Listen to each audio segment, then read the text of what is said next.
Welcome na naman sa isang episode ng Padjak Movie.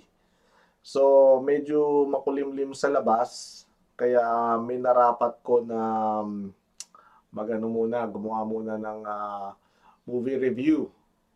Okay? As usual, ang movie review natin is Voltes 5 Legacy Episode 1. Bago ko pala makalimutan, shout out kay Joe Shamamura. Okay? Nag-comment siya sa ano natin movie review, and I'm really grateful, Joe, na positive yung reviews mo, and we're on the same vibe kung gaano kapangit at kasama yung yung Voltes 5. Yeah, I really appreciate it, and hopefully magustuhan mo to. Yeah, so simulan na natin. Guys, first off, gusto sanang disclaimer lang na pinagtatawanan ko at kinikriticize ko yung Voltes 5 show. Hindi dahil I know I'm better or I know more, no. Again, ang ano ko is I have a passion for filmmaking, and I love to learn how they do things in film. I'm not a filmmaker myself. If you consider YouTube channels as a filmmaking, sure. But yeah, I really have a passion of learning how they did it, the art of writing, and then yung sa production sets and all that. And yun ang gusto kong ibahagi sa mga viewers natin, na hopefully kung meron dyan na aspiring writer, aspiring filmmaker, director, may matutunan siya dito. Kasi ang katwiran ko is, kung ang pinakikinggan mo at natututo ka doon sa mga taong uh, mga veterans sa Filipino film industry na hindi naman nila alam yung ginagawa nila, you can only learn so much. But if you actually learn and listen to ideas from abroad, katulad nga sa akin, nandito ako sa Hollywood, sa Los Angeles, and marami akong nakakausap ng mga filmmakers, and casual talking, and yung pinsan ko, he's actually studied mass communication. So, marami siyang natututunan in how filmmaking it, and natututunan ko sa kanya, and binabahagi ko sa inyo para at least makita niyo yung mga techniques, or maintindihan ninyo, matutunan ninyo yung mga techniques and rules to good filmmaking and story telling. Yun lang. So kung kunyari maano kayo, kung matitrigger kayo, please don't continue watching, because I'm gonna criticize the shit out of this show. I'm going to criticize and dissect each scene just to show you kung saan nagkamali, bakit hindi interesting, and bakit pangit. Okay? Thank you.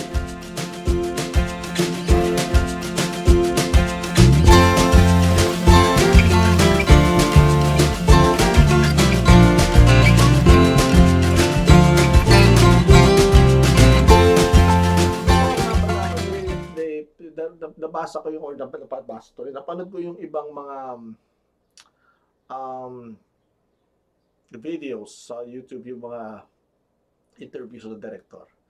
And ano ba yung sinasabi nilang term? I wanna be true to the source material, or I wanna respect the source material. Okay? Um, I don't think you're using that word. If alin meme na yun, uh, you keep using that word. I don't think you're using that word the way you think you're using that word. Okay? Um, you know, one thing na you can pay homage sa mga classic scenes, pero you have to respect the material enough na you know enough about the character na pag nilagay mo siya sa ganitong situation, alam mo na kung paano siya magre-react. That's what being true to the source material is. It's not about copying one is to one. If you can organically create the scene, then great. One good example is yung yung scene sa Spider-Man Coming Home. Coming Home ba yun? Yung kinalaban niya si Vulture. Okay? Yung nakapin si Peter Parker sa mga bakal-bakal. Tapos nakita niya yung kalahati ng mukha dahil reflection niya, kalahati Spider-Man, kalahati mukha. That's actually a classic Steve Ditko reference. And it's kind of like they gave a salute to Steve Ditko. Tapos yung part na yung hirap na hirap siya, nas like, tapos yung binukat niya yung mabibigat na bakal. Again, that's actually, it's right here.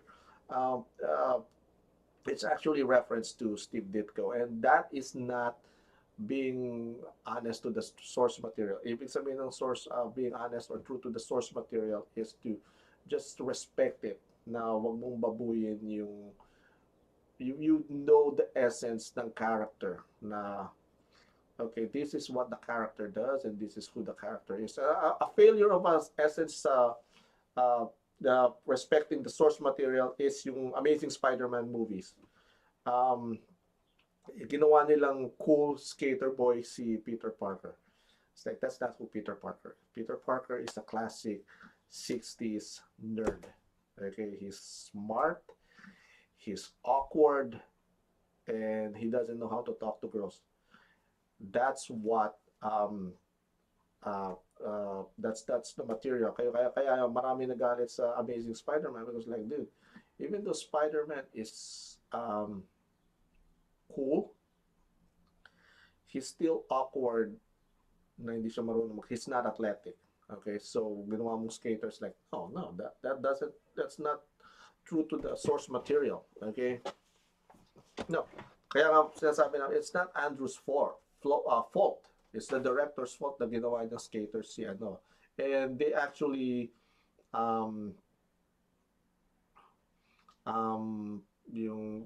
they use Amazing Spider-Man that they actually killed off si Gwen Stacy. That was actually a good salute to the source material because namatay nga talaga si Gwen Stacy, and that ruined Spider-Man for a while until nagkaroon siya ng relationship kay he found Mary Jane. But yeah, being true to the source material means you know the character enough and you're not going to put him in a situation, or you're not going to make him do something na hindi alam ng mga audience or ng mga fans na it's like, dude, this is out of character. This scene is just okay. It's just a good scene. Whoever did the effects na sumusunod si Big Falcon sa takbo ng kabayo, it's actually good. It creates the illusion na mabilis yung takbo mo. It's the same thing as pagka ikaw nakasakay ka sa kotse, sa jeep, or sa truck or whatnot, tapos nakatingin ka sa palayan, tapos di ba yung mga linya gumaganon-ganon.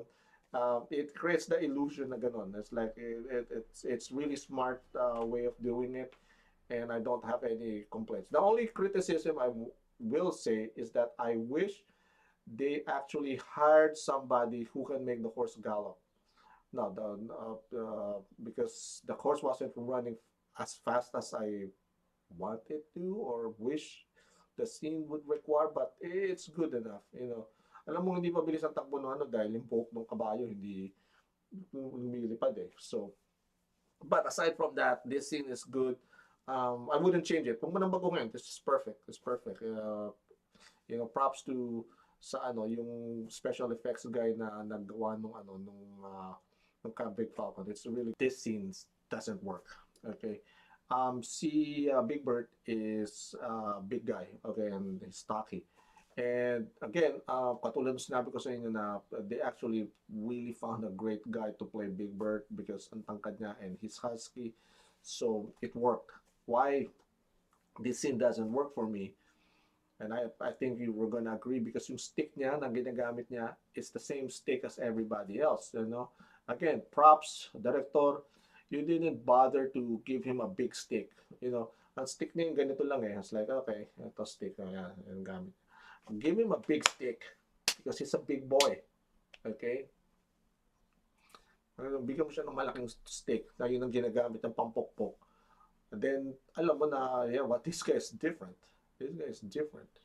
He can kick everybody's ass because ang haba ng stick niya, ang laki ng stick niya, you know. And the scene in top view with the spinning thing again is like, dude, excuse me.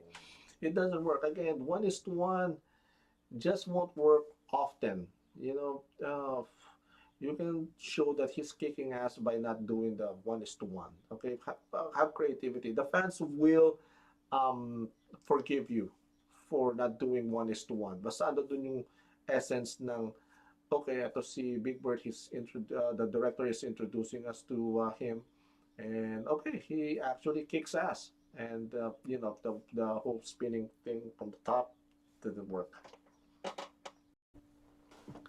So this scene right here, so you're telling me, Steve, hindi mo alam yung nangyari. But of course, you can make the argument na yung sa training nila, kinuha yung mga cellphones nila and wala silang internet access because you know, the adults wanted them to focus on their training. Okay, you can make that argument.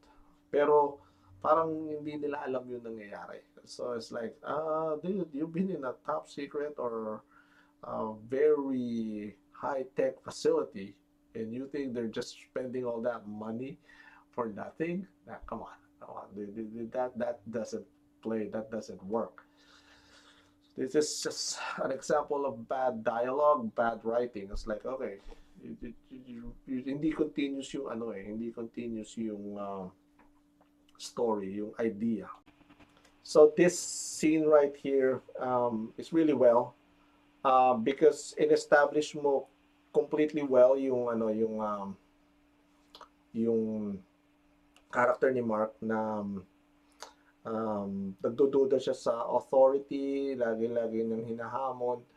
And, you know, he resent the fact na nandoon yung tatlong magkakapatid dahil meron silang connection sa family. So, it's a really well-established writing and just good. And I like it. I like it. I'm not going to criticize it, and it's just really well. It's well enough. It's well enough. It's not really that good, but it's well. And yeah, good. Uh, I like this scene. It's a wasted opportunity again. Um, it was a tender moment na na sana makita mo na nagtatakbuhan yung mga team, yung mga tao na behind them. That mom actually took time to hug her little boy. Okay? And I wish they actually extended it na, ito ko naiiyak ako sa iniisip ko na in-extend nila na hinalikan niya rin si Mark at saka si Steve.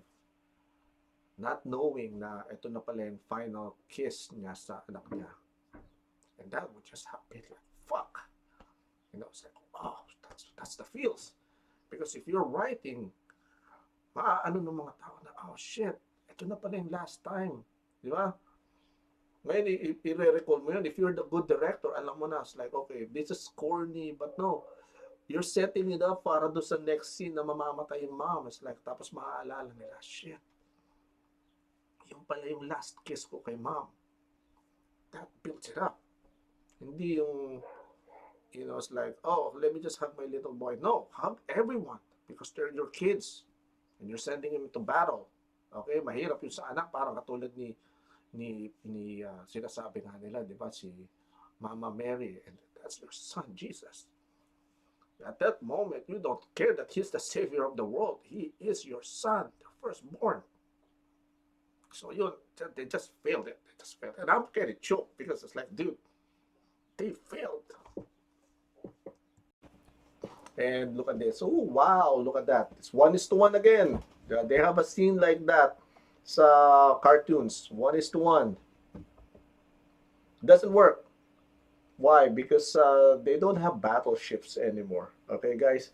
They don't have battleships anymore um, sa modern warfare. Okay? Ships now, they have cruise missiles that can reach their target at 200 miles, 100 miles, whatever. Okay? they can reach out and touch someone. Ang fighting ngayon. Okay, it's no longer about harap-harapan. So the fact that this one has battleships is like, yeah, back in the 60s and the 70s nung ni-write yun, it's like they still have battleships, but nowadays they don't. So, uh, they didn't do their research on how to do this scene, I guess, na it's like, again, true to the materials, pero, just be honest. Just use your imagination kung paano mo gagawin yun, you know? And last but not least, the piece de resistance nung episode na to is the vault-in scene. And honestly, okay, wala akong masasabi. They did a really great job with this. Alam mo talagang yung mga geeks and nerds na nag-program nito at naggumawa nito, they knew what they were doing and they actually knew the source of material. I love the fact na ngayon merong canopy na bakal na nagtatakip sa ibabaw ni Steve, yeah. And it was just great. Pati yung mga tunog ng mga bakal pagka nagdidikit, yung tamaan. Uh, it makes really great na na scene, and wala akong masasabi. Okay, it's just good. It was a work of love, and kudos to the team that programmed this. And you know, it's just good. It's just good. I was awarded waiting na makita si Voltes 5. Okay? So, great. Tapos yung mga scenes na badass si Voltes 5 na nakatingin siya gano'n sa camera ng spaceship. Tapos hinawakan niya, tapos binato niya. Tapos sa isang bato niya, tatlo or apat na spaceships pa yung nasira niya. It's like, dude, that's badass. So, that's a great scene. I love it, and I know most fans love it also. And then wala akong masasabi dun sa scene na yun. It's just really good. It's really well. Okay?